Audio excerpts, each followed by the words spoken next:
I'm Nick Schifrin. Welcome to China, Power and Prosperity, PBS NewsHour's in-depth look at the emerging superpower. With the support of the Pulitzer Center, we start at the top by examining the strongest Chinese leader in more than 50 years. In Beijing's Great Hall of the people clap in unison for one man. Xi Jinping, Communist Party General Secretary, Commander-in-Chief, President of the People's Republic of China, says he's making China great again. The Chinese nation has achieved a tremendous transformation. It has stood up, grown rich, and is becoming strong. It has come to embrace the brilliant prospects of rejuvenation. It's October 2017, and Xi tells party leaders one of his core beliefs, China's destiny, is to reclaim a central role in the world. The banner of socialism with Chinese characteristics is now flying high and proud. It offers Chinese wisdom and a Chinese approach to solving the problems facing mankind. Not since Mao Zedong, Communist China's founding father, has a Chinese leader suggested so clearly the world could emulate China. Not since Mao has China had a leader as powerful as Xi Jinping. If what the party leader says is the Bible, the scholars who decipher it study here. The National Communist Party School flies the party flag and teaches the party's version of China, united across 55 minority groups and the torchbearer of the communist flame. Professor Han Chun-xiang says Xi inherits that legacy and is now China's indispensable leader. The country's development needs Xi Jinping, and people's happiness needs Xi Jinping. If China wants to become a big, strong country, it will need Xi Jinping. Xi says his work starts at home. His goal is to double China's GDP and per capita income. He says he wants to increase the prosperity many Chinese already enjoy and now expect, and reduce poverty. Now in the Xi Jinping era, China has developed. Xi is dealing with making China great and strong. And that strength is also the military. Xi calls for China to, quote, stand tall in the East. He evokes memories of the Middle Kingdom, a term to describe China's centuries-long role as an international power. Xi has dramatically modernized China's army, navy, and air force, and opened up China's first overseas base. And most controversially, China claims almost all of the South China Sea and has created military outposts, flouting U.S. objections and international law. Xi Jinping's China flexes that muscular foreign policy on the world stage and the silver screen. Wolf Warrior 2 is China's highest-grossing film of all time. Star and director Wu Jing plays Long Feng, a Special Operations Forces soldier who wins the day for the Chinese military. Chinese won! When he's no longer a soldier, trouble comes to him. He becomes a rogue hero, launching a seeming suicide mission against the bad guys and teaming up with fellow Chinese to save the day again. If a story about a former soldier turned vigilante who uses bows and arrows and takes a ride in a tank sounds familiar, it is. At the height of the Cold War, the U.S. had John Rambo.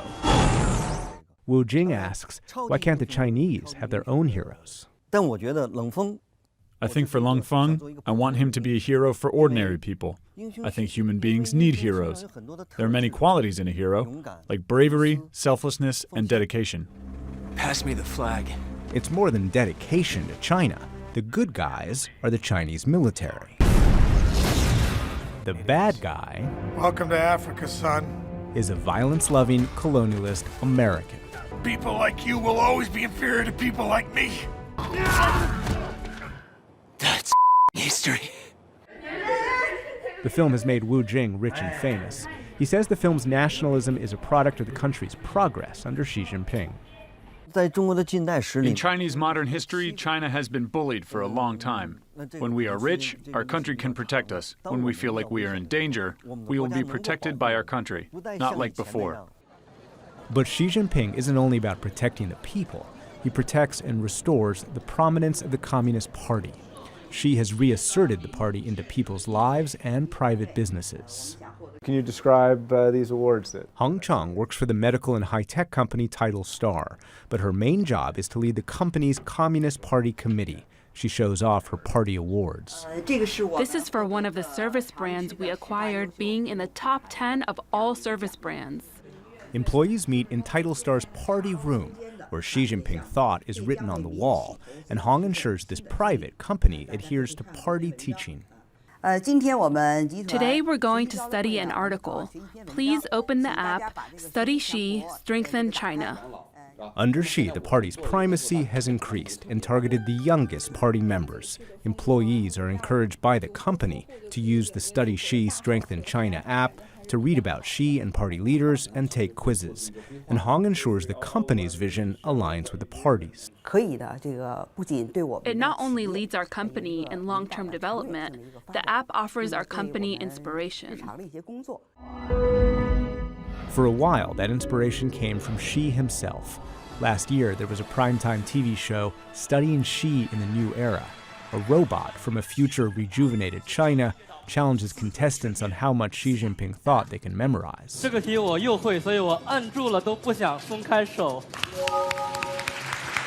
cult of Xi has included propaganda posters in city streets, suburban villages, and rural roads. And state media has called him Xi Dada, or Father Xi, a populist who eats like the people and cares about the common worker. Xi calls himself core leader, just like Mao, and Xi's travels recreate Mao's countryside visits. This year, the cult of Xi has become less visible, but in Beijing's largest bookstore, Xi Jinping thought the book has pride of place. Despite the American celebrities nearby, bookstore manager Qin Hui says Xi's books are bestsellers. Because we're entering this new era of development, the General Secretary Xi's thought points a direction for our future. So we have to seriously study the spirit of General Secretary Xi's speeches. But fly 1,200 miles south of Beijing, and hundreds of thousands of people reject Xi Jinping thought and everything it stands for.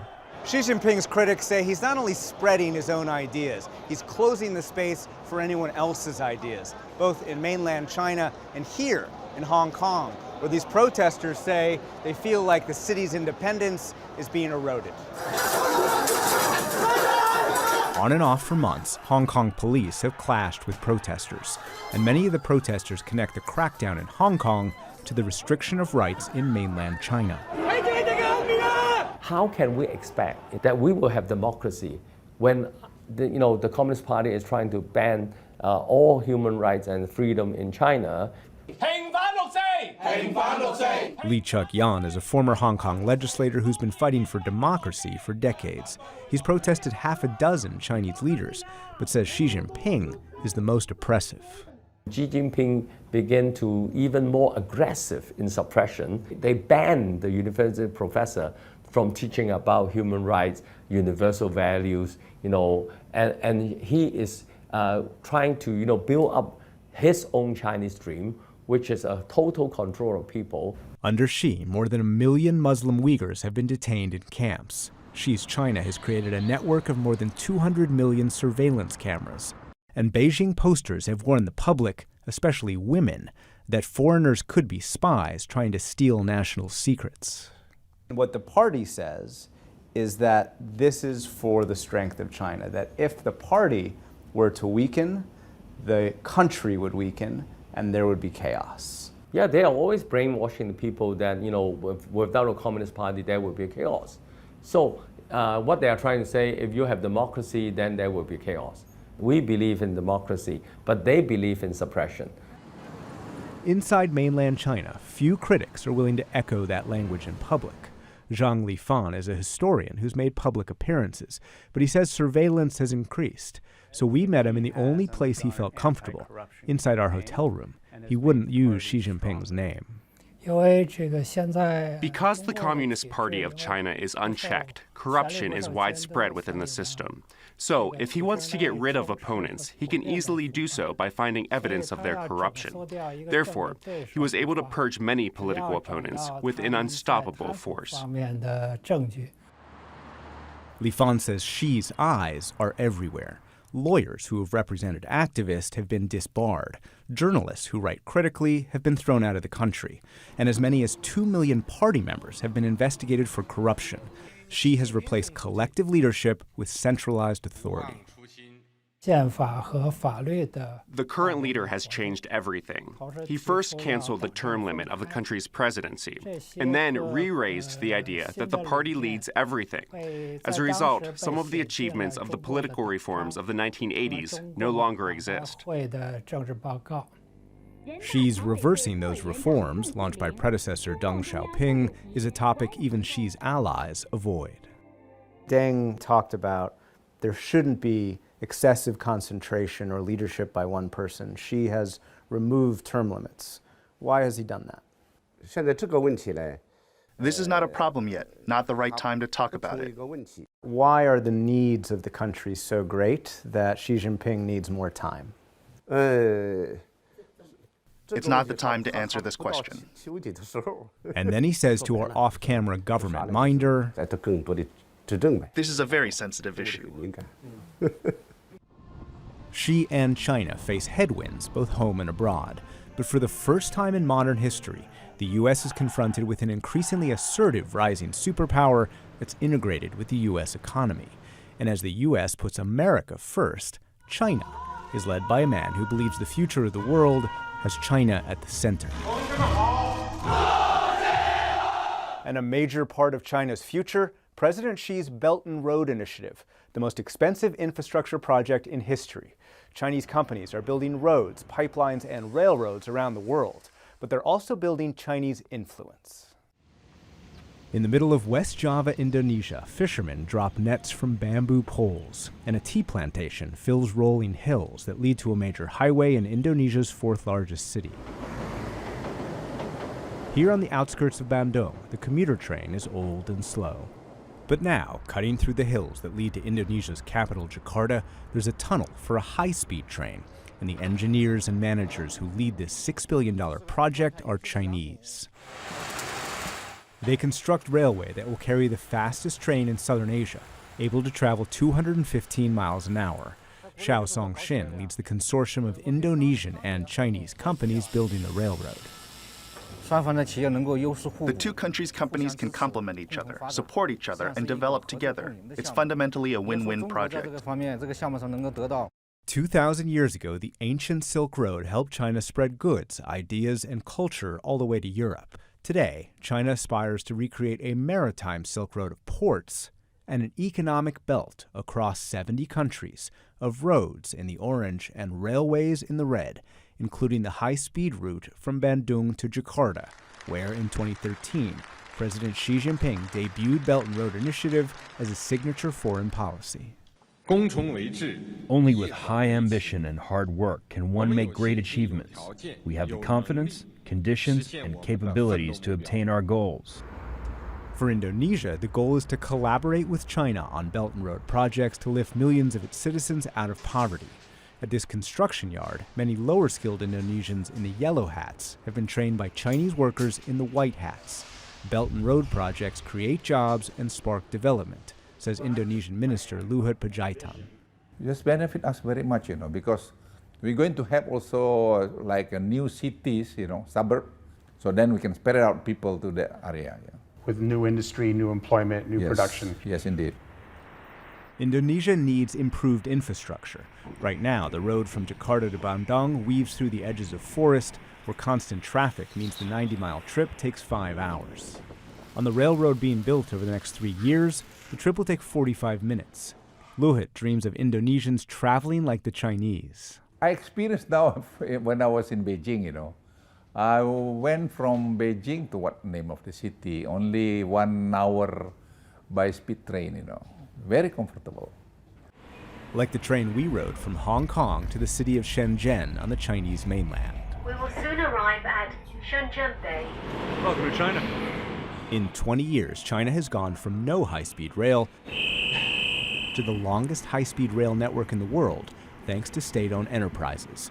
The rails, the electricity, the telecommunications, all produced by majority state-owned enterprises, and much of the steel comes from companies like the majority state-owned Bao Steel. The company is now so large it has its own ports, 4 of them on the outskirts of Shanghai. Bao Steel Group makes as much steel as the entire U.S. It's actually too much. Excess Chinese steel capacity weighs down the economy, The Belt and Road Initiative gives Bao Steel new markets. Huan Wei Liang directs Bao Steel's strategic planning and technology. For the steel industry, the Belt and Road Initiative will generate direct demand for steel products. With the economic development in those Belt and Road countries, their people's living standards will improve, and thus the demands for durable consumer goods will increase. And China says Belt and Road railroads also improve Chinese living standards by connecting rural, previously unconnected areas such as this site in Sichuan province. The government argues more rail access produces prosperity and stability. We encourage Chinese companies to go out of China to enhance their production capability. In return, we can use the increased government revenue to improve the income level of some poor areas. This is important. Xiao Weiming leads the office in the Chinese ministry that oversees the Belt and Road Initiative. He describes the initiative as helping China to develop internally and expand externally. China has entered a new era. The Belt and Road Initiative is the banner of China's new round of reform and opening up, as well as a general plan of economic cooperation with foreign countries. But for some countries, that cooperation led to a loss of control. In Kunantan, Malaysia, a state-owned Chinese developer was building this industrial park and port, but the construction is frozen, stopped by an unlikely critic. China is a big power now, and big powers normally want to expand their influence. Mahathir Mohamad served as Malaysian Prime Minister from 1981 to 2003. He used to describe the U.S. as the colonizer.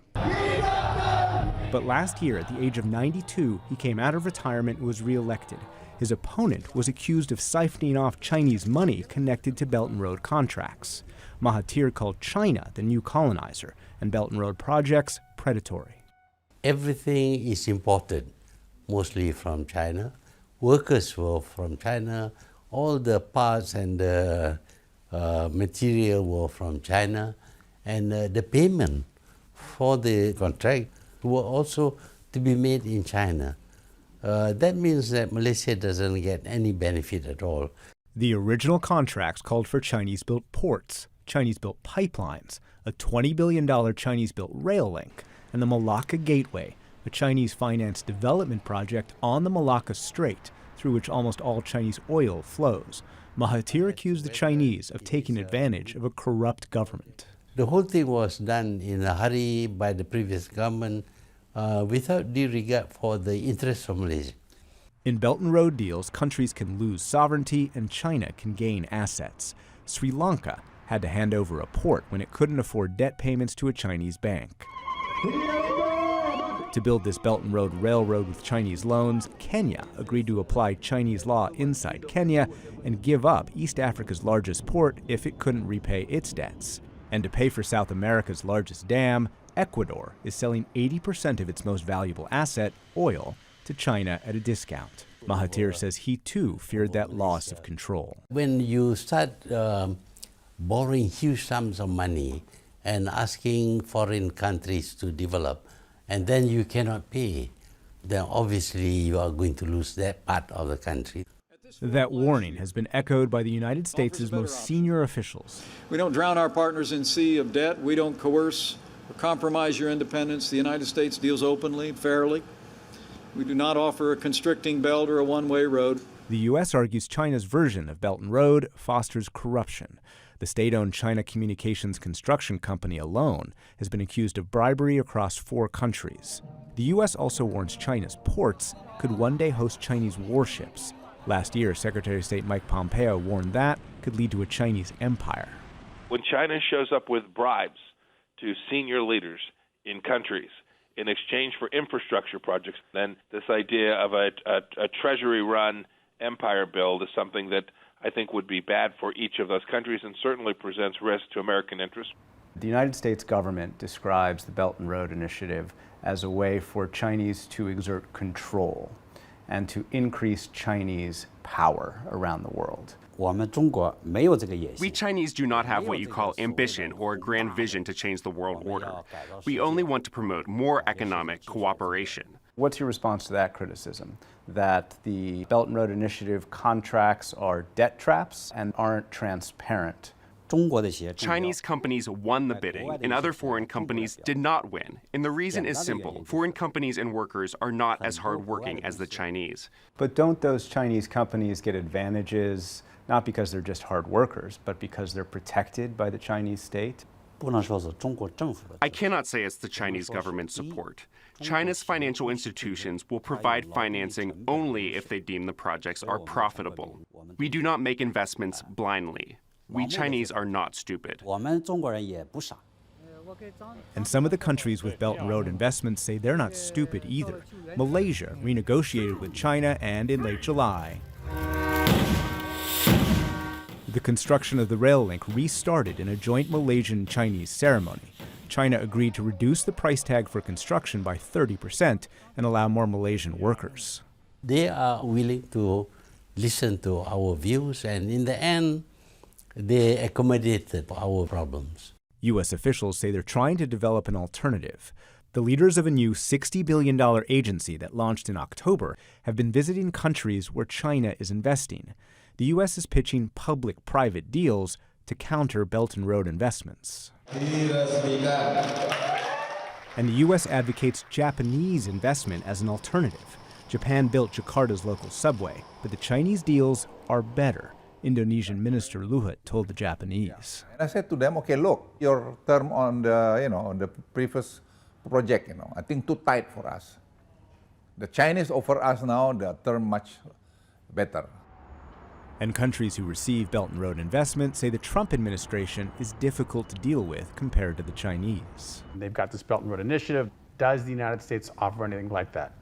Never, To reach Washington is very hard, We don't know to whom that they have to talk. In China, we have so many people over there, The U.S. approach is always with a big stick and very little carrot. This has not happened with the Chinese. That's not the Chinese way. But the Chinese way is to increase its presence and find allies all over the world to increase influence. The Belt and Road Initiative is the engine to power that expansion, and it's full speed ahead. The U.S.-China trade war has largely played out as a tariff war, but there are fundamental issues and arguments on both sides. So Katrina Yu and I report together, beginning in China's Silicon Valley, Shenzhen. In Shenzhen's Segi Market, you can buy anything electronic.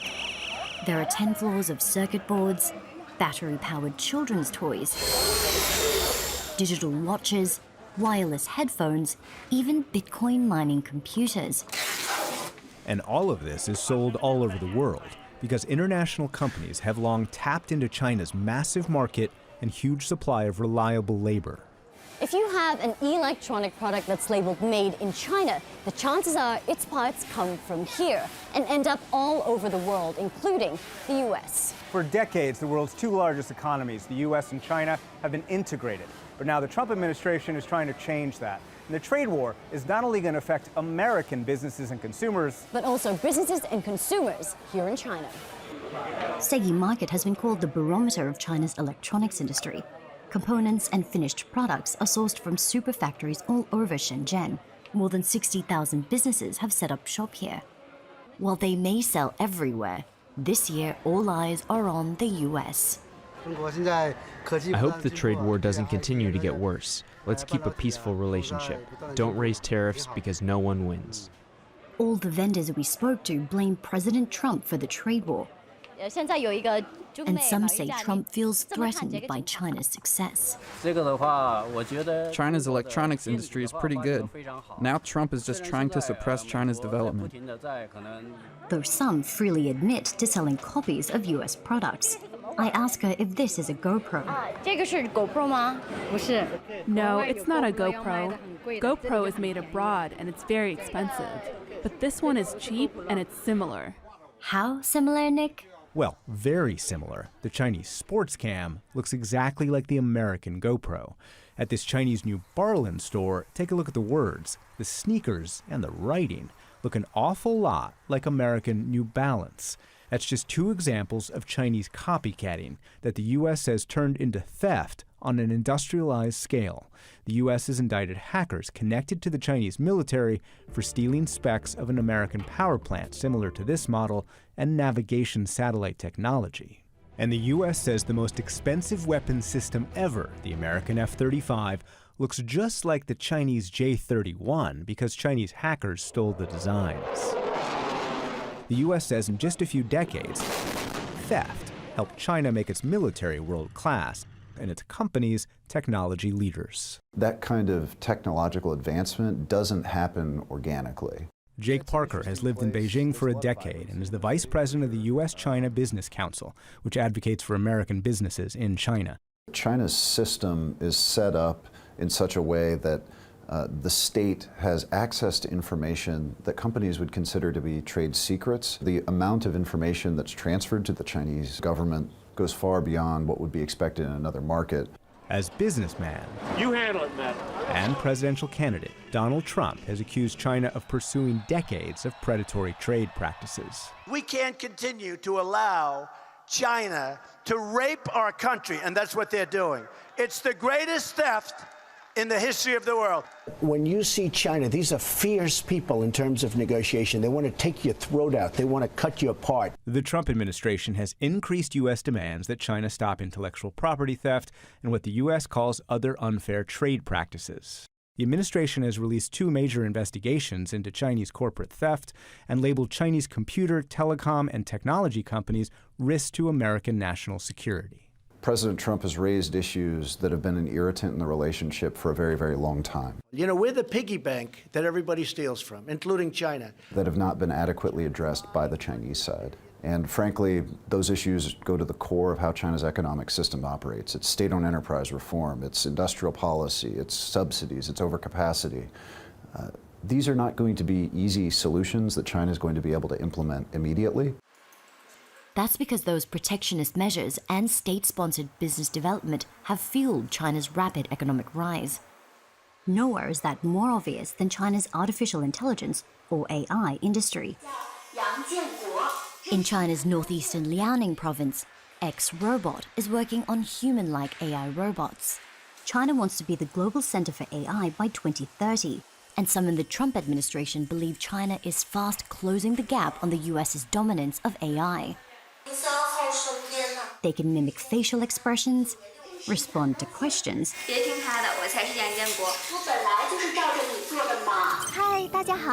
and even host a TV show. X-Robot President Yang Dongyue says his company will be one of the first in the world whose robots can replace service employees. Their main function is to communicate with people, so a good appearance is a must. If the robot is very good looking, like a pretty lady or a handsome man, people will feel more pleasant when talking with them.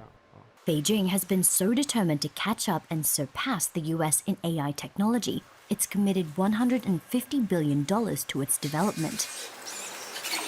X-Robot acknowledges that it receives government subsidies, but refuses to disclose how much. Meanwhile, China accuses the US of investing billions on its own AI technology, like this robotic pack mule that's being funded by Pentagon Research.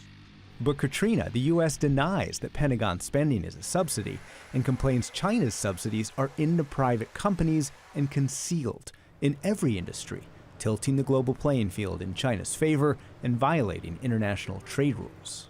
The Chinese Communist Party has used an arsenal of policies inconsistent with free and fair trade. These policies have built Beijing's manufacturing base at the expense of its competitors, especially the United States of America. China has built its own manufacturing base that provides cheap and efficient labor, and many US businesses use it to maximize profits. Shanghai General Sports is one of the biggest bicycle manufacturers in China. The company produces more than 3 million bikes every year. CEO Lei Ge attributes the company's success to building close relationships with his partners abroad, particularly in the US. We work with our partner in the States as a family. That's why we can become so close. That supply chain integration has built up over 30 years, and it means the trade war has hit Shanghai General Sports and many companies in China that sell to the US. Lei has had to let go about 30% of his staff. It doesn't help that China's economic growth has slumped to its lowest level in nearly 3 decades. Oh, well, we hate this. It's just more difficult than ever. Of course, we feel disappointed and we feel upset, but there's nothing we can do. This factory produces up to 13,000 bicycles every day. They're sent to countries such as Australia, Canada, and Japan. But 80% of them are made for the United States. And arrive in this South Carolina factory. We're producing this year about 300,000 bicycles. Arnold Kamler is one of the primary buyers of Shanghai General Sports' parts. He's the chairman and CEO of Kent Bikes, one of the largest bike wholesalers in the U.S. On every bike frame imported from China, Kent has to pay a 36% tariff to U.S. customs. On every tire, it's 30%. When you pay that amount to U.S. Customs, do you therefore increase your prices to your clients? Of course. The bicycle business is a very high volume, but unfortunately for me, a very low profit margin business. And so when we have an increase of that size, we have no choice but to raise prices. And those higher prices have led to a 20% drop in sales since the trade war began. And that's meant Kamler's had to lay off a quarter of his employees. These tariffs are hurting us very badly, but we're a smart company, and so we'll overcome this challenge by sourcing elsewhere over time. And that's exactly what's happening. General Sports will turn this field in Cambodia into a 500,000 square foot factory. Lei says it's an investment he wishes he didn't have to make because he fears labor costs will rise. I prefer stay in China, speak same language, and it's easier to find workers. It may not be good for businesses, but driving companies out of China is music to many in the Trump administration's ears. Some senior advisors want to continue economic integration with China, but others see China as a national security threat and want to separate the two economies. President Trump has vacillated between the camps. In late August, he tweeted, "Our great American companies are hereby ordered to immediately start looking for an alternative to China." But at the G7 in France just 3 days later, he said American companies could still thrive in China. If we make a deal, I'd like to see him stay there and do a great job. On Chinese media, commentators argue President Trump's flip-flops show he's unreliable. You cannot be in a situation where I don't believe what you're saying, and I don't believe you'll carry out even if you do. How can I have a negotiation with you? China has taken steps to ensure it's less vulnerable to Trump's trade war shots, from boosting domestic supplies of soybeans, corn, and cotton, to expanding export markets beyond the US to Africa and South America. With no need for democratic elections and what it calls a higher economic pain threshold, Chinese TV says China can outlast Trump. Anyone who misjudges China will surely pay the price of the Chinese people's steel will. But President Trump has said he can outlast China and vows to hold his ground, even if that harms the U.S. economy short term. I am doing this whether it's good or bad for your statement about, oh, will we fall into a recession for 2 months, okay?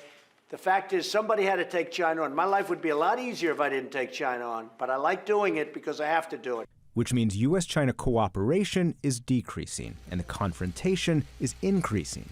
And the trade war continues as two economies that have been integrated for decades are already drifting apart. For most of the last century, Communist China's planned economy prevented citizens from getting rich. In today's China, a life of luxury is supposed to come second to Communist Party loyalty. But as Katrina Yu reports, that's not stopping China from producing billionaires faster than any other country in the world. Their pacing is precise, their spacing is seamless, and their pores are perfect. This is China's first Butler Academy, and they're practicing the exact vintage pour. Their 6-week course includes centuries-old traditions, but these students aren't being trained to serve old wealth. Their future employers will be members of China's new rich. In communist China, millionaires are being minted faster than anywhere else. They're filling harbors with multi-million-dollar yachts, watching laser light shows at $3,000 a night hotels, and buying luxuries. Sarah Jane Ho knows all about the possibilities and pressures of being wealthy in China. Average price here is probably $1,000 US. Not too expensive at all. The 34-year-old has been called China's millennial Martha Stewart and founded the country's first finishing school. Many of her students are second-generation rich, born in the 80s and 90s, and born into millions. In no other country than China have you had such a great amount of change in such a short amount of time. And now they have so much money that, the last thing they want to do is see their kids go through any kind of hardship. For the kids, a lot of it is about individuality. They want to spend on something that other people don't have. See-through, good for summer. Sarah Jane is an expert on where to shop, what to wear, and where to be seen. At an upmarket Italian restaurant in downtown Shanghai, Sarah Jane shares her Michelin-starred meal with her social media followers. Tastes so good. 这个叫做 rosé wine. 是我特别喜欢吃海胆 sea urchin taco. Lunch costs about $400. That's the equivalent of a monthly middle-income salary. 买单. When you make so much money in such a short amount of time, it actually places a lot of pressure on an individual. There's no old money in China because of historical reasons. A lot of people were very poor. Everybody was very poor up until the 90s. Accumulating wealth in communist China was once considered counter-revolutionary. Mao Zedong came to power in 1949, vowing to eliminate class and abolish capitalism. Affluent families lost their wealth, and many lost their lives as Mao pursued his utopian vision of communism. That vision resulted in the deaths of tens of millions from famine and left almost 90% of the population living in extreme poverty. That all changed in the 1980s, when leader Deng Xiaoping loosened state control over China's economy and permitted private enterprise, reforms which would turn the country into the world's second-largest economy. 40 years later, Chinese cities have become shopping meccas, catering to China's rapidly expanding middle class and upper class. Chinese consumers make up a third of the $1.3 trillion global luxury market, and luxury spending is expected to grow by over 10% this year. It's a trend Tao Liang has in the bag. The 26-year-old is known as Mr. Bags, an entrepreneur and one of the country's top online influencers. He has millions of loyal fans who hang on his every recommendation. During an online campaign last year, his company sold $500,000 worth of bags in just 6 minutes. Definitely, some Chinese girls buy bags because they want big brands. They want people to know they're rich, they want people to know they're tasteful. But nowadays, I think a lot of Chinese women, when they buy bags, they really buy bags because they want to pursue happiness. International brands are working hard to contribute to the happiness and handbag collections of Chinese consumers, but they don't always get it right. 欢迎收看 Dolce and Gabbana. Last November, Dolce & Gabbana stoked fury after releasing this advertising campaign in China. 形状夹起一根甜卷儿，对你们来说还是太大了吗？ Chinese social media users accuse the brand of reinforcing racist stereotypes. Consumer backlash resulted in Dolce & Gabbana being banned from Chinese online retailers. Versace, Givenchy, and Coach issued apologies after printing T-shirts describing Hong Kong and Taiwan as separate from China. Fallouts with foreign fashion labels have demonstrated the power of China's increasingly wealthy population. But being wealthy in China has its limits. When it comes to the Chinese government, being too rich can be risky. Chinese President Xi Jinping has launched an anti-corruption campaign and overseen investigations into the country's wealthiest and most powerful. More than 100,000 have been jailed for embezzlement and bribery. Others fired for throwing lavish parties and indulging in expensive liquor. ostentatious wealth is regularly denounced on state media and primetime TV. Hi, say hi. The hit television show, Father, Where Are We Going?, was cancelled because of its portrayal of spoiled second-generation rich children. Yeah, this is so Commentator and academic Zhu Dake says it's in the government's interest to rein in crazy rich behavior.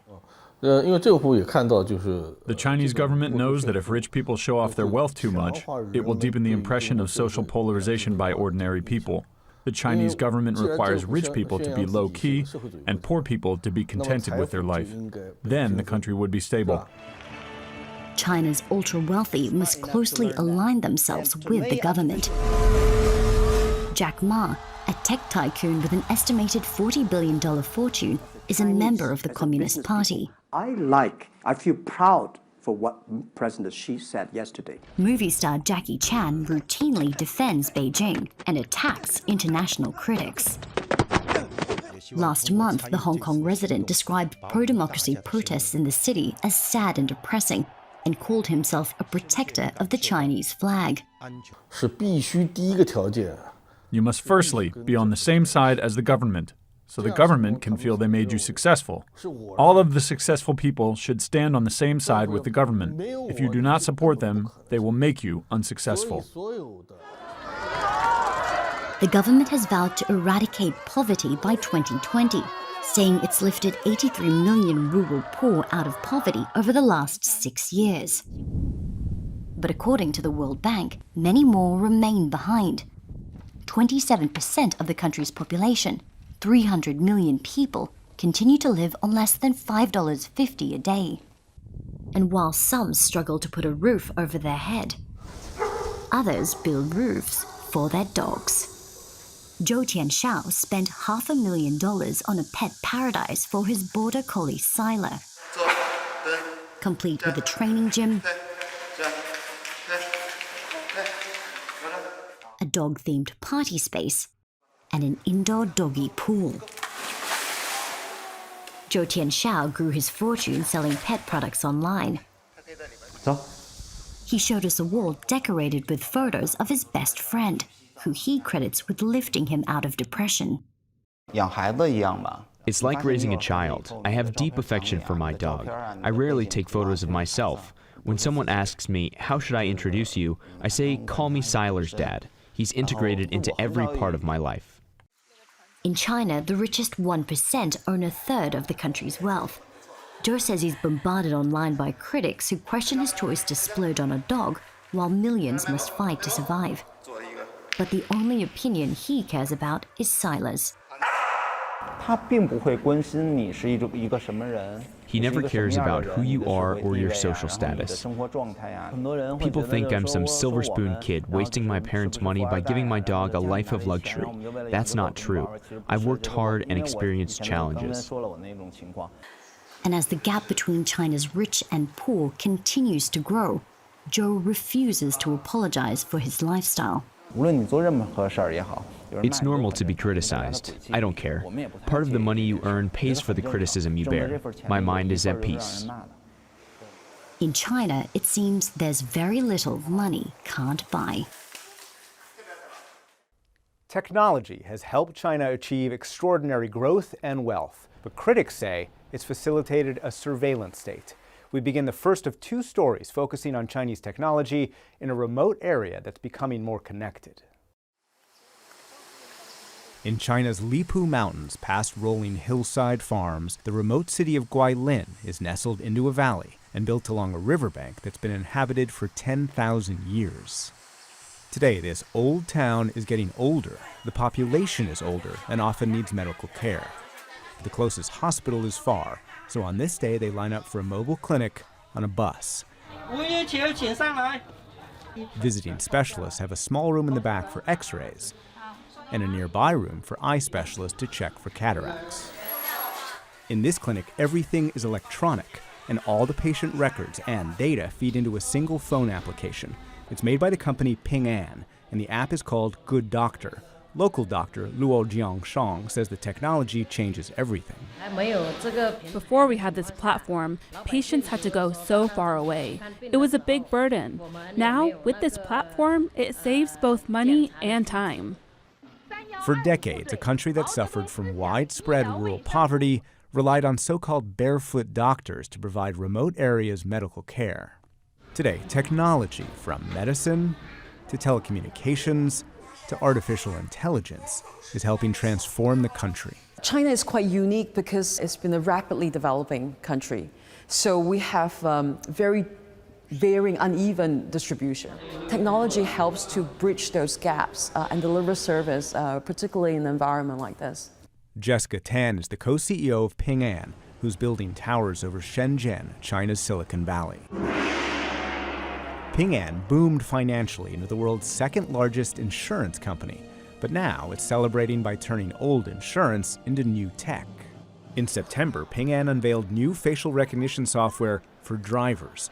Those markings judge whether she's a good driver and feeds all of her data into Ping An's database. Micro-expression recognition. A separate application uses facial recognition to determine whether Ping An loan applicants are lying about their identity by examining more than 90 distinct expressions. When you're nervous, there are these micro-expressions that people will do. The system identifies abnormal emotions. Verifying the person who they are supposed to be, in most cases, is quite accurate. So I think already better than the human eye. And those human eyes, China's 1.4 billion citizens, are now entering more and more data on their phones. And in China, it's big data. Ping An's healthcare app has 250 million users. Ping An's car accident app that can automatically assess and cost damage has 200 million users. And China has developed so recently, the majority of all of those users have never owned cars or borrowed money or earned a credit score. So to choose loan applicants, Ping An's developed a social credit score based on all of the data users enter into their phones. Having the expertise to change that series of raw information to actually a credit report or score that people trust. So we're able to do that based on your mobile phone bills, your shopping records, right? You do splurge on your spending. If you have a good credit record, you get the loans faster at a cheaper rate. So I think the idea is that there's incentive for people who have nothing to hide to want to share. But in communist China, who decides who has nothing to hide? Like Ping An, the government is now converting data on its citizens into social credit scores. It's called Sharp Eyes, and those eyes are electronic thanks to the world's most advanced surveillance. The 5 most surveilled cities in the world are Chinese. China now has more than 200 million cameras, including at the entrance to an international conference. And cameras use software that recognize not only faces, but also how people walk, and can then track their location as they move. That allows cameras to judge behavior. In Shenzhen, cameras watch this intersection. If people jaywalk, they're publicly shamed when their faces are displayed on the screen. Do you think because that camera is there, more people cross legally? Of course. They're afraid to be seen doing something inappropriate, so they will change their behavior. If you jaywalk, it reduces your credit score. For example, if you cross the red light, your score would be reduced by 2 to 3. Behavior change is exactly what the government wants. And the credit score system is so important, there's even a Communist Party-produced national credit magazine. Wu Xiaoyan is the editor-in-chief. The Chinese system's main purpose is to build a credible society of trust. This system has become an effective measure in our social governance. For example, on the bus, people with regular scores will pay regular price, and people with good scores only pay 80% of that. Rewarding good behavior all across society and punishing bad behavior is enshrined in her magazine. When I look in this magazine, I see an honor list in red, and then in black, a blacklist. Those on the red list are people who have trustworthy behavior. Those on the blacklist are people whose behaviors are not trustworthy. Does it work? Does rewarding people who act well and punishing people who act badly make more people act well?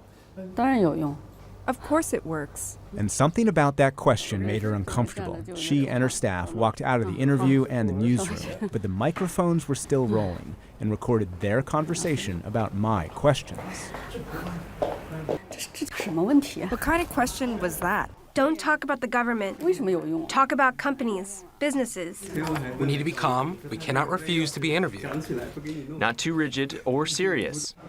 10 minutes later, she did come back to finish the interview. Everything okay?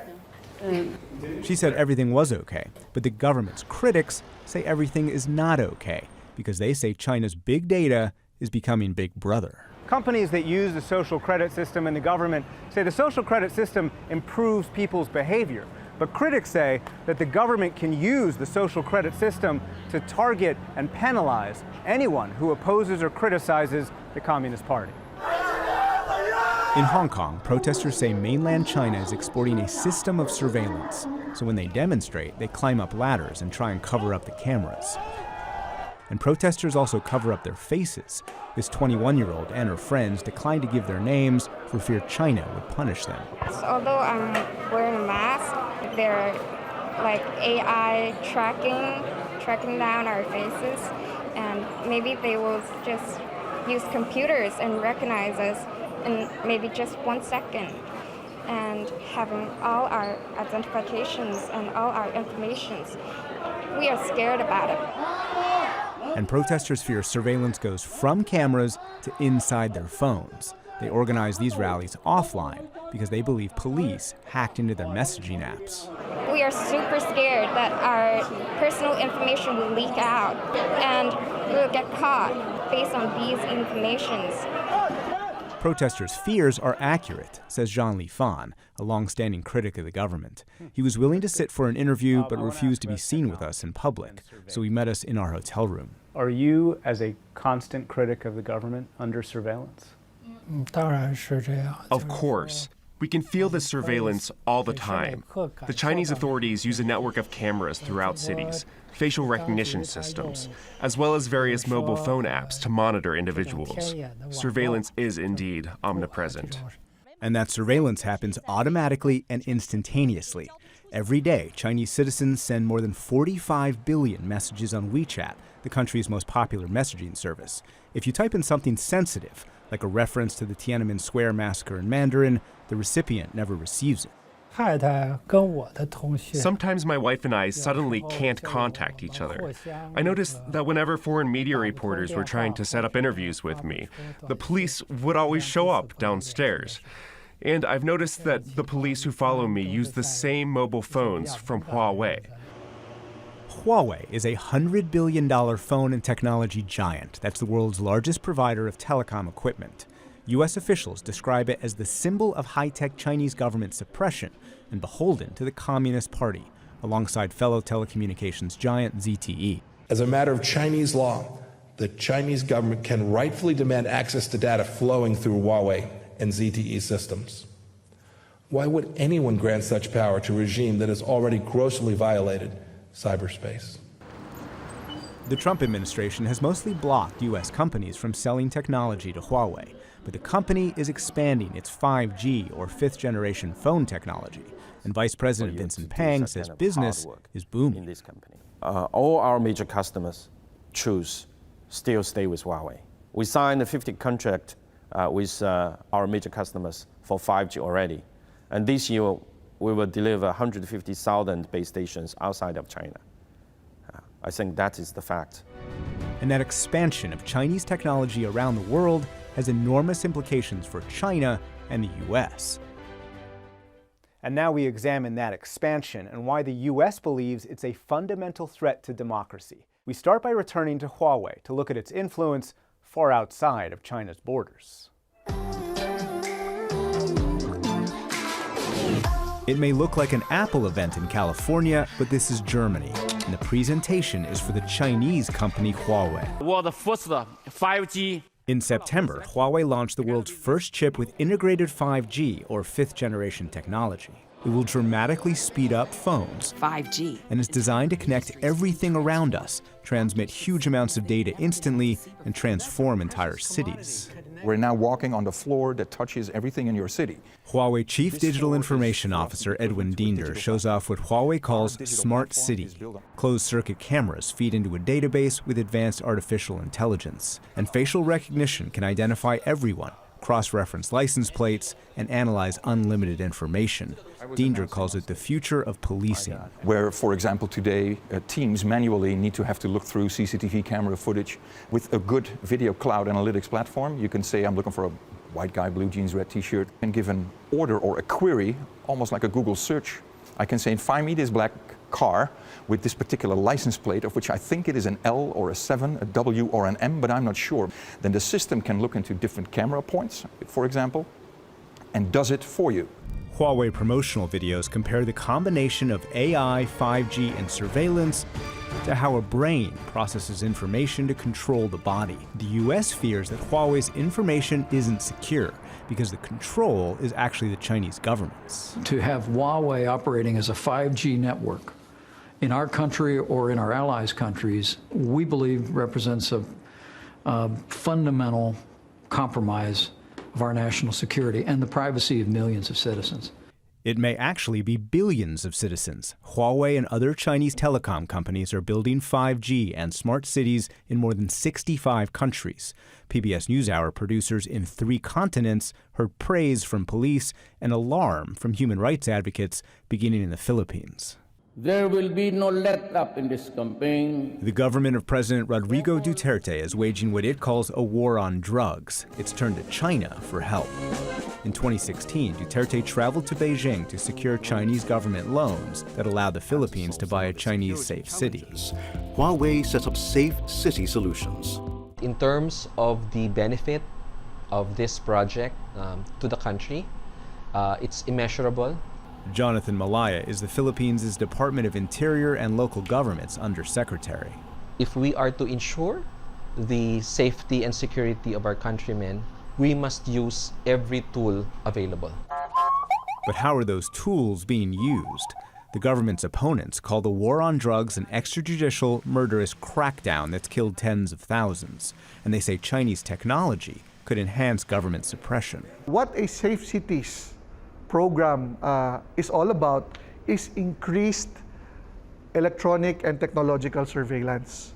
Francisco Ashley-Estadillo is a former congressman. He says Huawei is a front for the Chinese government. Founder and CEO Ren Zhengfei is a current member of the Chinese Communist Party and former officer of the Chinese military. And international researchers say Huawei employees regularly collaborate with analysts from the Army or PLA. My concerns with Huawei is if a company which was founded and is still currently run by former PLA officers, that already is a problem.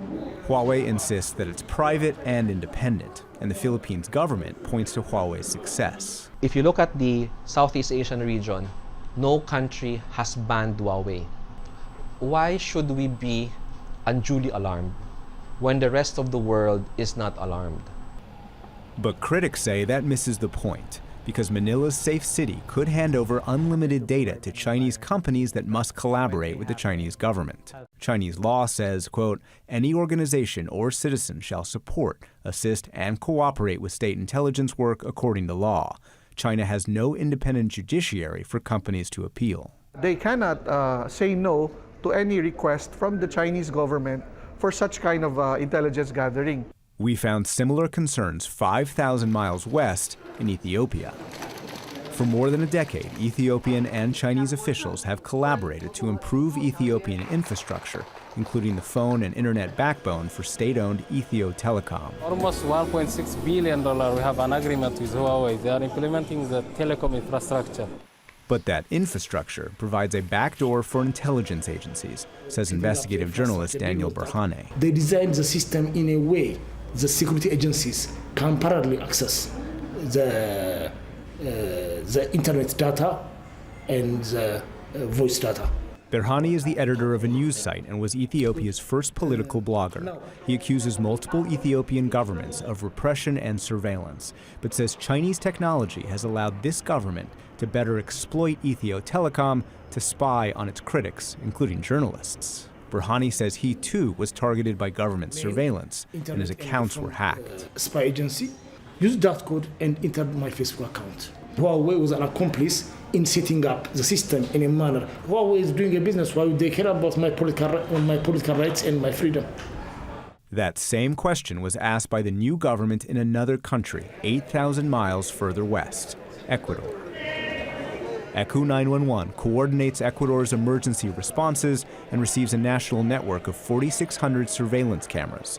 Juan Zapata is ECU 911's director. La videovigilancia y la tecnología. Video surveillance and technology gives absolute results because they're our eyes without resting. We have saved lives. Former President Rafael Correa built ECU 911 with Chinese technology and Chinese government loans. In 2016, he gave Chinese President Xi Jinping a tour of the center. But the new president, Lenín Moreno, says ECU 911 surveillance wasn't only designed to save lives. It was built with a back door to Ecuador's intelligence agency that allowed ECU 911 surveillance to be weaponized against the government's opponents. The tasks the institution should have exclusively focused on were diversified to a different task, a perverse one, espionage of political opponents, and espionage of citizens they had intentions to harm. This is what that espionage looked like. In this safe neighborhood of the capital Quito, a single camera stands watch and looks right into a specific living room. Retired Colonel Mario Pazmiño was a constant critic of the former government. He says they installed the Chinese-produced camera to keep watch. They choose Chinese companies because China had already developed a monitoring system that allowed them to have control over the activity of the population. Their gift is a Trojan horse, designed to control everything in society. Which brings us back to Shenzhen and the core of the U.S.'s concerns. A White House official talking to me called this authoritarianism in a box. What's your response to that? What do you want me to say? I think it's also liberation in a box. I think it's also city management and being very efficient in daily operations in a box. Some governments are using that to persecute or target their critics. So can this be used for surveillance? Is it being used for surveillance? Well, what you're looking at is an element of intelligent video surveillance, which is common technology that's available worldwide. Like every technology, it can be used in certain ways.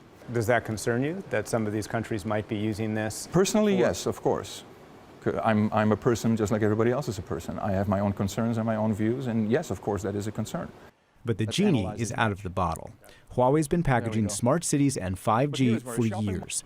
The U.S. is trying to contain Huawei's expansion and is building its own 5G systems. But the U.S. is behind, says another Huawei technology recipient, Indonesian Minister Luhut Panjaitan. American technology is very good, but the last 5 years, I think the Chinese technology is much better. I think to some extent I agree to America about Trump policy, but I think it's too late to force China to to follow all American desire. Senior U.S. officials say they're trying to stop Chinese technology before it changes the world. But China's system of surveillance, facial recognition, and exporting safe cities has already changed the world. Another way China's trying to change the world? By making strides in the green economy. China's known more for the pollution it produces than the gas it saves. But it's now the world's largest market for electric cars. And as Katrina Yu reports from Hefei, China, that market is now making domestic and international automakers more green. In one of the world's most advanced factories, a startup is working to ensure the future of electric cars is driven by China. NIO is described as China's Tesla. It produces electric SUVs for environmentally conscious millennials. Each vehicle comes with an artificially intelligent dashboard robot, access to drive through NIO power stations that swap out dead batteries, and exclusive NIO clubhouses. CEO William Li says NIO is more than a car. NIO doesn't only want to be an electric car brand, but a lifestyle brand. We hope to create a community which starts from the car. It's about living well, living consciously, and creating a happy way of living. That happiness is mostly for China's upper middle class. The ES6 and ES8 are priced between $40,000 to $70,000. Li says Chinese drivers are slowly seeing the benefits of owning an electric vehicle, but many still need to be convinced to make the switch from gas or diesel. These days, people still aren't familiar with electric cars and can have some misunderstandings. We need to provide a better environment for customers so they can better understand the benefits. Providing this better environment is exactly what the Chinese government is trying to do. Earlier this year, a state-owned fund injected NIO with $1.4 billion. And the government doesn't just support companies, it also incentivizes consumers. In Beijing, Zhu Mengxiao's electric car is worth about $30,000. But after government subsidies, she only paid $18,000. Zhu took me for a spin. In China, owning a car is one thing. Having the right to drive it can be another. To reduce overcrowding on roads, the government carefully manages license plates. Residents can only get one through a lottery, but the odds of winning are low if you're driving a gas guzzler. It's like a real lottery. There's a chance that you won't win anything your whole life. When we first applied for a license plate, we were waiting a long time and didn't receive one for a gas-powered car. Only after the exceptions appeared for electric cars could we buy this car. Zhu received her electric car license plate within a few months. She was initially worried about the car's battery life, but says the pros outweigh the cons. With more advanced technologies, more people are likely to choose electric cars, especially since the price of gas fluctuates and often jumps. Electric cars can be cheaper to use and more eco-friendly. Putting more eco-friendly cars on China's roads is critical. Just outside Beijing, a coal plant belches smoke. A reminder that China remains the world's largest emitter of greenhouse gases. 2/3 of China's electricity comes from coal. And it often leads to days like this. Reducing air pollution is central to China's campaign to make cars green, says industry analyst Cho Kai-jun. The government's goal of cutting emissions is aligned with its promotion of the electric vehicle industry. In total, there are about 400 million vehicles in China, and every day they produce a huge amount of emissions. If a number of those become electric, then it will have a great impact. Electric cars are also key to reducing the country's reliance on foreign oil, says government advisor Wei Jianguo. China is a country with few resources. Local production doesn't meet the country's needs, so China needs electric cars. Since encouraging them, we reduced petrol consumption by 9 million tons. That's a reduction of less than 1%. But with public transportation increasingly going green, that figure is set to grow. Top-selling electric vehicle manufacturer BYD has turned the southern metropolis of Shenzhen into the world's first city to rely only on electric buses. Shenzhen alone now operates more electric buses than every city in the world outside of China combined. BYD is also greening the city's taxi fleet. Almost all of the city's 22,000 cabs are electric. But some drivers wish they weren't forced to make the switch. Electric taxi drivers definitely earn less because it takes several hours to recharge the car. Sometimes we have to wait in line. 2 months ago, I waited in line 1 hour or more for a charging station. Then it took me 2 hours to recharge. Those are hours I could have been working.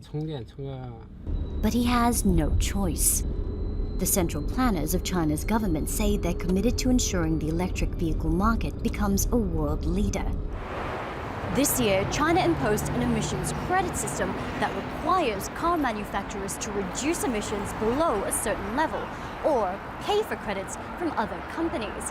That's an expenditure they want to avoid, so they're being compelled to go more green, and that applies to domestic and international companies.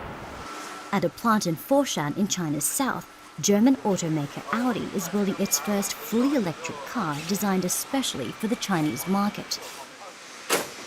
Audi plans to launch 30 hybrid and electric models around the world by 2025.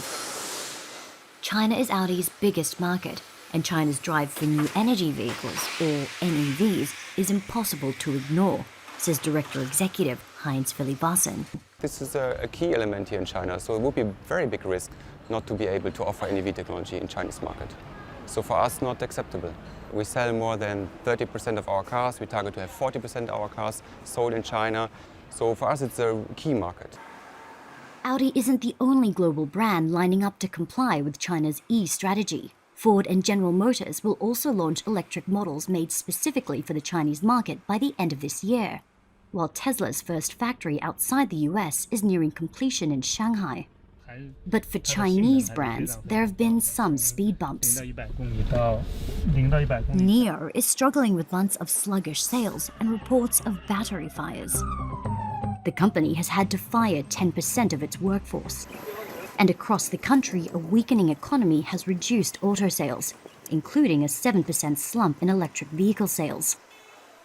It hasn't helped that consumer subsidies began being scaled back in June, driving up the cost to buy one. NIO CEO William Li downplays concerns. He says his company and the electric industry overall are just starting to get on the road. The car industry is constantly changing. There are always new challenges. We have more and more customers, and their situation is changing too. It is not easy, and it takes time. But government regulations and a massive market will help ensure momentum toward green cars. And that policymakers in Beijing, not Washington or California, are in the driver's seat. From technological to artistic innovation, China has historically produced more than 75% of the world's art knockoffs. But today, China is the second largest art market in the world, and Chinese artists are recreating what they call China's cultural aristocracy. Artist Zhang Wuchuan has never set foot outside China, but he knows a lot about the streets of Paris. From his studio in the country's southern Guangdong province, he's painted tens of thousands of European scenes. The 44-year-old earns a living duplicating paintings and has copied works by some of the world's most famous artists, including Van Gogh. You know Van Gogh's Starry Night? I used to paint 3 to 5 copies per day. Every year, I produce 3 to 5,000. Artists here used to produce up to 75% of the world's duplicates. These were ordered by a souvenir shop in Amsterdam. Each canvas earns him just $5, though he knows they're sold for much more.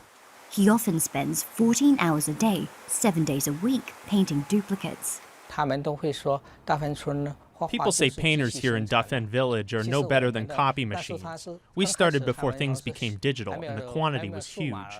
Every copy was almost the same, as if done by machine, but it's not. It's done by hand, and there's a process. And by this process, we become better artists. He lives in Dafen Village and dreams of making his mark on China's art scene. His timing could be just right.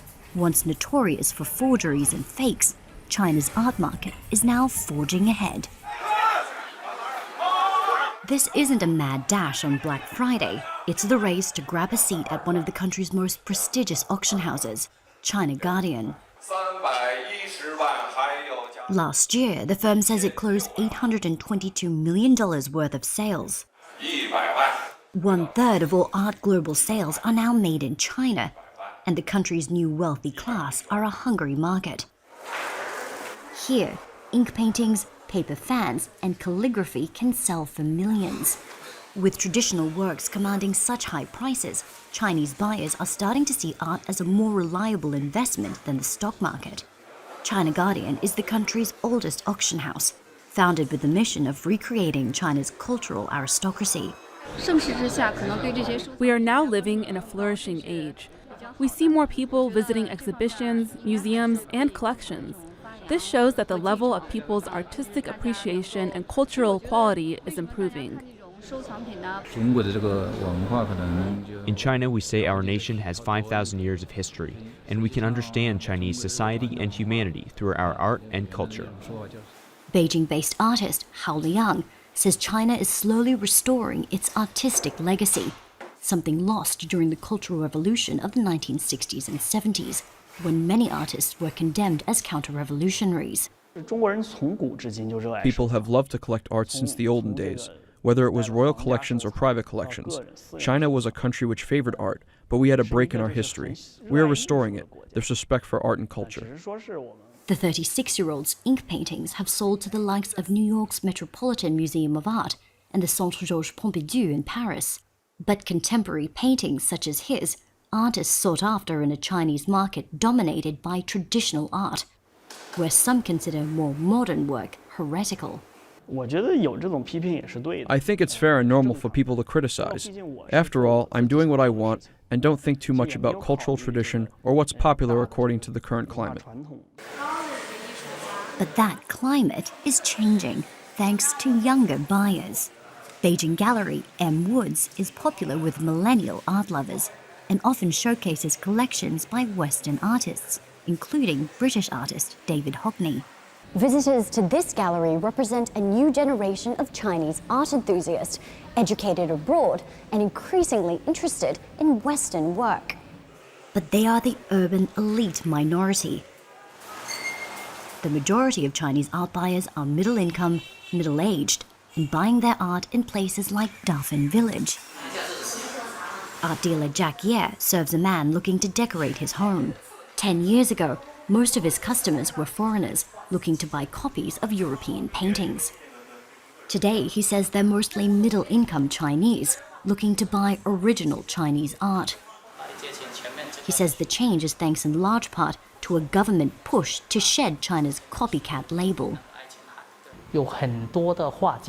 Highly skilled painters or art school graduates were trained and encouraged to create original work. Artistic taste and education is improving, and in the future, it will be even better. It's that future that Zhang Wuchuan looks forward to. When his copies are complete, he works on his own art, a fusion of Western and Chinese styles. Zhang says China's growing art market means it's now more profitable for him to be original. These days, when customers are interested in my work, they're more generous in what they're willing to pay. As an artist, I dream of producing excellent art of my own and leaving behind influential work for the next generation. As China's art market develops, artists like Zhang Wuchuan are producing art that's more reflective of themselves and hoping for a life spent copying less and creating more. But in China, the freedom to create does not carry over to everyone. Uyghurs are Muslims who trace their roots back for thousands of years to Central Asia. Today, most of them, about 11 million, live in the Chinese province of Xinjiang. They represent less than 1% of a country that is 92% Han Chinese, the ethnicity that China traces back to the Han Empire. The U.S. says the Chinese government has thrown more than 1 million Muslim Uyghurs into camps for what the Chinese say is re-education. Communist China has long persecuted people based on their religion, but survivors of those camps and international researchers say this is different. They describe the largest state-sponsored internment based on religion and ethnicity since Nazi Germany. We begin in a city to which many Uyghurs have fled, Istanbul, Turkey. Istanbul is 2,500 miles from Xinjiang, China. Muslim Uyghurs who live here are free, but their minds are still imprisoned. I never imagined this could happen in the 21st century. Innocent people subjected to cuffs on their hands, shackles, and black hoods over their heads. Gulbahar Jalilova lives alone in a small apartment. The injuries she suffered in Chinese detention 2 years ago have healed, but she hasn't gotten over the memories. I saw them, 14-year-old girls to 80-year-old women. They take them for interrogation. They would come back and their bodies were bruised, their heads swollen. After 3 months, they put a black hood over my head and took me away. Is it still upsetting?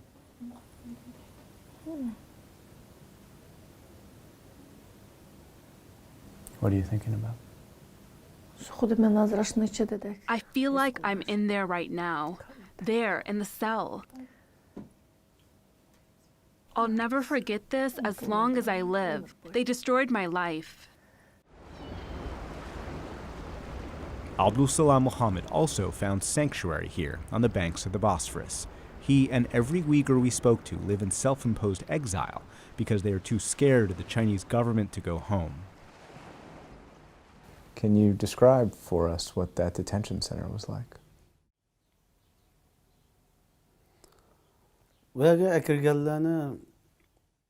They brought everyone in there because they called us suspicious. There is unimaginable oppression inside. Every day they'd toss us a little bread and water so that we didn't die. And every day they would interrogate 15 or 20 of us with unbearable brutality. We are a people who've lost their freedom. We became their target because we'd studied religion and because we had influence in our society. They locked us up in jail. Then, after taking us to a camp, they'd tell us that we hadn't done anything wrong, that they were just educating us. The Chinese say they are re-educating Uyghurs by teaching them Chinese and vocational skills. This is state media video. The detainees we interviewed and international researchers call it staged and scripted, a facade that hides what's really happening. As seen in the only video that exists of a camp under construction, the entrance has an iron gate, the windows have bars, and the cells look like jails. And in this drone video the U.S. believes is authentic, prisoners in blue with shaved heads are kept blindfolded and are led away, one police officer per prisoner. Muhammad says what the Chinese call schools for re-education are actually prisons for brainwashing. The 10 hours of class they would teach one day were the exact same hours they'd teach the next. The goal was to change our minds, our faith, our beliefs. It was a plot to force us to renounce our religion. The Chinese call some Muslim Uyghurs extremists and terrorists. In 2009, Uyghurs in Xinjiang's capital rioted. Almost 200 died, and hundreds more were injured, mostly Han Chinese, the ethnic group that represents 90% of the country. Uyghur militants affiliated with al-Qaeda took credit for this 2013 attack in Tiananmen Square that killed 2 people. And China blames male and female Uyghur militants for this 2014 knife attack that killed more than 30. Those attacks are claimed by Uyghurs who call Xinjiang East Turkestan, which self-declared independence in the early 20th century. China says it's administered Xinjiang since 60 BC, and Foreign Minister Wang Yi says China is fighting separatists. The education and training centers are schools that help the people free themselves from the influence of extremism and terrorism and acquire professional skills. The centers are anything but horrific concentration camps. But in Xinjiang and a neighboring province, residents say China's launched a campaign against Islam. The government has partially or completely destroyed at least a dozen mosques. And Uyghurs say the Chinese aren't only targeting their religion. In Istanbul, Uyghurs describe how China criminalized Uyghur language and all Uyghur culture. International researchers have called that campaign cultural genocide. China has even banned Uyghur music.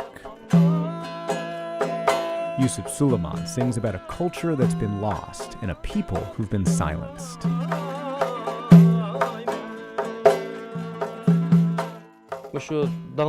They're disappearing our famous artists, composers, and songwriters before anyone else. They're disappearing our intellectuals.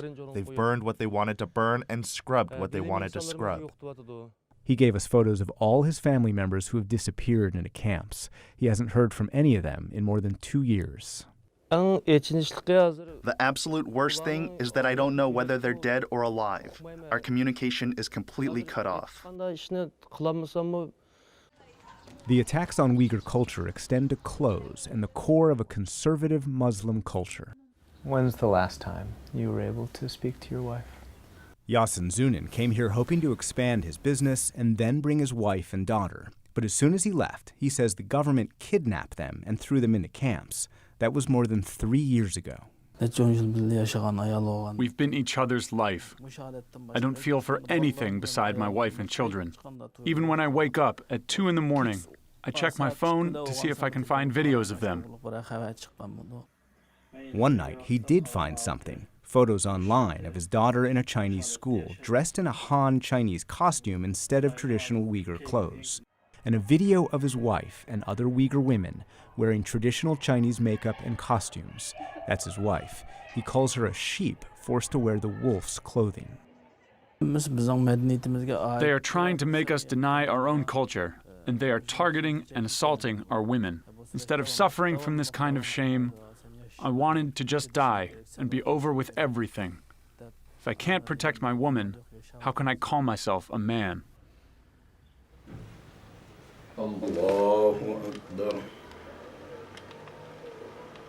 Abliz Ablikim says many Uyghur men have been powerless to protect their families from the Chinese government. Can you tell me how a Han Chinese ended up basically as a member of your family? Ever since the government began locking up most of the men, women, children, and the elderly have been left behind. The government has sent officials to be ears in these households. They sent one to my uncle's house. Ablikim takes out his phone and opens a grainy photo. His aunt in Uyghur clothes, his uncle in Uyghur clothes holding his baby cousin, and then a Han Chinese man posing like a member of the family. But he's not a member of the family. Was he forced onto your family? He was forced. He wouldn't be able to live there if he weren't. State media does stories on Han Chinese inserted into Uyghur families and calls the program United as One Family. 1.1 million Han Chinese have been sent by the government into Muslim homes. In your opinion, why is the Chinese government doing this? They refer to Uyghurs as criminals. If we ask them what our crime is, they say openly, "Aren't you Uyghur? That's crime enough." In Xinjiang's capital, a huge statue of Chairman Mao looms over the city. In multiple interviews across China, we heard the same thing: China's fighting terrorism and fake news. Su Ge is a former ambassador and former head of one of the Chinese Foreign Ministry's think tanks. China and the United States, I think that we feel the same about the extremists. We also have this danger of terrorism. The best way to eradicate radicalism is to provide education, to provide development. There have been cases of imprisonment that are on a mass scale, not just of terrorists or suspected terrorists, but actually entire families and entire cities. Oh, well, to us, that's just somebody's trying to write a story about it. Meaning, I you think they're fiction? But I would say that if you have only interviewed those people who, for some reasons, who are paid for, somehow. Do you think they're paid to tell these stories? I do not know. I'm only saying that, but they must have a source for income. You ask them, how many policemen have been injured, and just by terrorists? But in the name of pursuing terrorists, international researchers say China turned Xinjiang into an open-air prison. Local residents say police keep a close eye on all Uyghurs, interrogate them wherever they go, check their documents every few feet, and forcibly collect DNA samples. And researchers identify at least 85 camps, and probably many more, across Xinjiang. All of them are recently built. A barren field in August 2016 became, in 1 year, what researchers say is a former school turned into a camp with barricades and barbed wire. Just 6 miles away, researchers say another camp started being built in early 2017. By late 2018, there were barricades, watchtowers, and barbed wire enclosures, and more than 1 million square feet of buildings. The U.S. says more than 1 million Uyghurs have disappeared into Chinese detention. On the outskirts of Istanbul, Uyghurs have been doing their own building to try and protect their identity. It's a school where hundreds of Uyghur children are being raised and educated in Uyghur language and history. The children are all right because their memories aren't formed, but the adults stare into the distance, trying but failing to forget. Akil Shamsky is the English teacher. First, my mother was arrested, and 3 months later, they released my mother, dead body. My mother was very healthy when she was at home. 3 months later, she died. It is impossible to walk through here without adults asking to share their stories, so we assembled 5 of them. Could you raise your hand if You have multiple members of your families currently in a camp in Xinjiang. Sirajuddin Abu Qadir fled Xinjiang after the Chinese threatened to take his passport. Today, he's the school security guard. He hasn't heard from his family since he left them 3 years ago. I told my children farewell, and we will meet again. That's the only thing I got to say to them. I never thought this would happen. I'm security here. They provide my meals. At this age, I cannot do anything else. That is what God gave me. I'm incredibly lonely. Everyone here has their own stories of family imprisonment. Both of Tursun Yasin's brothers, 42-year-old Abdugeni Musa's daughter, and other children. Ablet Tursun spent 1 month inside a camp, and 72-year-old Amina Emmet is the principal's mother. Do you know where your children are? I don't know. I'm searching for any kind of news every day. The Chinese say they have closed the camps and Uyghurs have returned home. But everyone here says their family members are still missing. Emmet's 19 children, grandchildren, and their spouses are still missing. I wish God would free us from the Chinese. The Uyghurs are too weak to resist. There are no Uyghur people left, no people left in our homeland.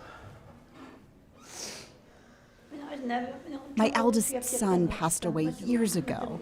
I basically raised the 2 of his kids myself, but even they were taken away. Now every Uyghur, no matter of inside of jail or outside of jail, is feeling the same thing. The fear of disappear from the world. A few miles away, Gulbahar Jalilova's mind is still in detention. I'm drinking tea, I'm eating bread, but those helpless people are desperate. They don't have enough to eat. I see them all in front of me, as if I were still in the camp myself. After she was released, she wrote down all the names of the people in her cell. Zamira, Guzela, Maryam, Just one of what could be tens of thousands of cells across Xinjiang, China. Gulbahar Uzbek, Bukhilcham, Aituram, Buzuram, Zulpiya, Aynisam, Aynisakhan. And while Uyghurs fight to maintain their culture, many in Asia's business capital, Hong Kong, are fighting for their voices to be heard. The city is going through its most significant upheaval since the British gave up control more than 20 years ago. For weeks, millions of protesters have filled the city's streets. President Trump says the city's fate could decide China's relationship with the U.S. The protesters and Beijing say the future of the city is at stake. In the shadow of downtown, Hong Kong teenagers spend their weekends denouncing their government. These students say they used to be apolitical, but now they feel they have to fight to save what makes their city unique. In China now, all is controlled by the government. Hong Kong is not like that, right? Now my hope is to save Hong Kong's freedom. Every protester plays a part, and 16-year-old Shum Shums is to give free hugs. She wears a mask that's now been banned by the government and provides only her nickname to hide her identity from Hong Kong authorities she accuses of persecuting protesters instead of improving people's lives. We are teenagers. Then when we grow up, then maybe the government may be more harsh, maybe there's no any freedom. Hong Kong's Generation Z wants freedom from Beijing so much, they wrote their own national anthem. With its own music video that's gone viral.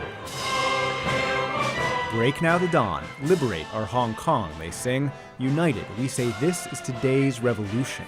Free Hong Kong! Free Hong Kong! This is one of Hong Kong's main thoroughfares, and protesters have completely taken it over. And they use umbrellas, not only for the sun, but also because it's the symbol of the democracy movement here. And they say that the freedoms that this city has enjoyed are being eroded. They started protesting with a narrow demand, withdrawal of a bill that would allow for the extradition of criminal suspects to mainland China, where they say the judicial system is not independent. the government will formally withdraw the bill. Chief Administrator Carrie Lam eventually withdrew the bill, but protesters expanded their demands to include her resignation, the freeing of arrested protesters, and what many here call freedom, the ability to vote directly for their legislators without Beijing's interference. Others describe freedom more broadly and have deeper grievances. Pollsters say the number of Hong Kong residents identifying as Chinese is at its lowest level ever. When you guys think of your identity, do you identify yourselves as both Chinese and from Hong Kong, or just Hong Kong? Just Hong Kong. Just Hong Kong. If we give up, we're just telling the China that, Hong Kong people is just like the same in the mainland China. So we are not going to let this happen. Hong Kong is not China. For centuries, Hong Kong was part of China, but in the 1800s, foreign powers attacked, and the British forced China to lease the city as part of what the Chinese government calls the Century of Humiliation. In 1997, the British handed the city over, and under a deal known as One Country, Two Systems, Communist China promised Hong Kong could keep its British-written laws and independent judiciary, but had to turn over its defense and foreign policy. Beijing's defenders say China has lived up to its promises, and protesters' talk of revolution is misguided. I think they're over-worried. In Hong Kong, the rule of law, the well-entrenched common law system, underlines our freedoms and rights. That's why they can have protests every day. Regina Ip is a member of the cabinet that runs the Hong Kong government. She says One Country, Two Systems is doing just fine. After more than 180 years of Hong Kong as a city, we have a very strong and unique culture. There's nothing wrong with a big country having different regional cultures. It's the same in the US. The Californians are very different from those from Iowa or the Texans, But protesters argue China has not lived up to its commitments and is encroaching into every aspect of residents' lives. Professor Samson Yoon is studying the protests with the help of student pollsters. I think this is a gradual buildup of people's discontent about how China is ruling Hong Kong, or how the Hong Kong government is not representing the local population, but more representing Beijing. That sentiment has taken hold since pro-democracy demonstrators occupied Hong Kong streets 5 years ago, demanding universal suffrage. No reforms have been done, and instead there has been a lot of disqualification and prosecution. So people have been angry for a period of time. It's a time bomb, and One Country, Two Systems can't stand on this, these time bombs. Pro-democracy leader Joshua Wong has been arrested 5 times in the last 5 years.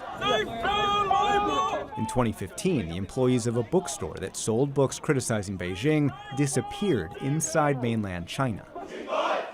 And in 2016 and 2017, under pressure from Beijing, Hong Kong's High Court disqualified elected members of Hong Kong's local government, including the youngest ever member, 23-year-old Nathan Law. At the end of the day, that accumulated anger, the infuriated crowd exploded in this summer and became what we have seen.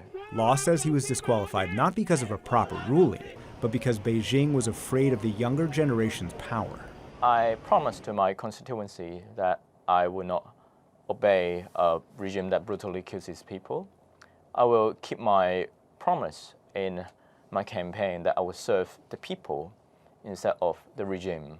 Autonomy, democracy, and rule of law has always been our core values. In September, Law and other pro-democracy activists urged the U.S. Congress to pass legislation that would allow the administration to sanction China for any Hong Kong crackdown. They say they need U.S. help. We are at the stage where we have tried all the tactics that we can on the grounds in Hong Kong, but then that's not enough to gain that traction that we need to keep this momentum going on. Denise Ho was one of Hong Kong's biggest pop stars. Since she started protesting, Beijing removed her music from Chinese websites and banned her from performing in mainland China. She says the protest leaders are not demanding revolution, just justice. We are at the stage where Hong Kong is in a police state, And we do not have any means whatsoever to bring justice to this situation of police violence and brutality. On October 1st, for the first time, police shot a protester with live ammunition, a step up from the tear gas and batons used previously. But the violence goes both ways. Back on July 1st, protesters broke into the Legislative Council. They ransacked the building, spray-painted crude messages on the walls, and briefly occupied the main chamber, the seat of Hong Kong power. There are people within this movement who say that this was a mistake and that you needed to stay peaceful in order to make your point. What's your response to that? We have to try all the peaceful ways. And what did the government, what was the government's response? It's nothing. For the young people, they said that, you know, like people like me have been fighting for 30 years, 40 years, and they don't want to be like us, having to wait 40 years. And I can understand that sentiment. Lee Chuk-yan is a union organizer and former member of the Legislative Council. He says Beijing's trying to silence Hong Kong demonstrators to prevent change in Hong Kong and prevent anyone in mainland China from making the same demands. China is trying to destroy Hong Kong and our identity, our culture, our rule of law, our aspiration of democracy, our freedom. The Communist Party is trying to ban all human rights and freedom in China. So the only way for Hong Kong to survive, to have democracy, is that we need to fight China also.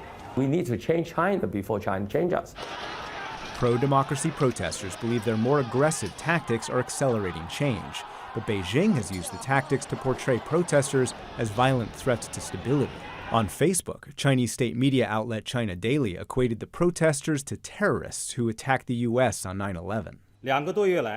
For 2 months now, the Hong Kong police have been doing their duty according to the law. Hong Kong's radical demonstrators have repeatedly attacked police officers with extremely dangerous tools. They have already committed seriously violent crimes and have begun to show signs of terrorism. China also began threatening to use its military, troops massed on the Hong Kong border, and the army unit already garrisoned in Hong Kong released a slick video showing soldiers practicing. But Beijing knows there's consequences to its relationship with the U.S. if the military intervened, because that's what President Trump has warned. We're also carefully monitoring the situation in Hong Kong. The world fully expects that the Chinese government will honor its binding treaty. How China chooses to handle the situation will say a great deal about its role in the world in the future. Chinese officials say comments like that encourage protesters to become separatists. The situation in Hong Kong has deteriorated to the point where some protesters dare to openly challenge the principle of one country, two systems.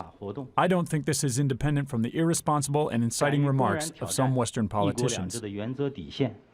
And Beijing's defenders point out one of the protesters' core demands, direct elections, can only happen if Beijing allows it. Hong Kong is part of China, and according to our constitutional order under the Basic Law right now, for any kind of universal suffrage to be implemented in Hong Kong or political reform, we need the consent from the central government. Holden Chow is the vice chairman of a party considered pro-Beijing.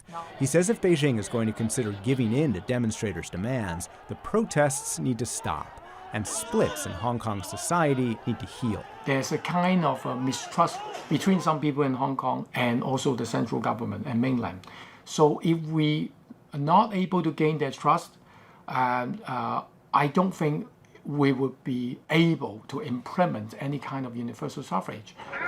But that means the two sides might be caught in a vicious circle, because demonstrators vow not to stop until their demands are met. I think the key to fix the political problem in Hong Kong is really to have more democracy here, not less democracy. The more you crack down, the more people will be disgruntled, will build up a lot of grievances. And those grievances may have already fundamentally changed the city. Pro-Beijing and pro-democracy protesters have scuffled in shopping malls. And as the protests escalated, more and more Hong Kong residents have decided the city may not be a good place to raise their children, including Sham Sham's father. I'm fearing my daughter's future. The Hong Kong protests keep on in this way. I may try to leave Hong Kong. I may try to choose to leave Hong Kong.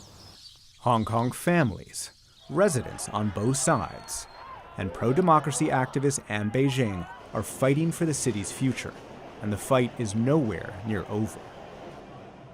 And that's our series. Thank you for watching China, Power and Prosperity.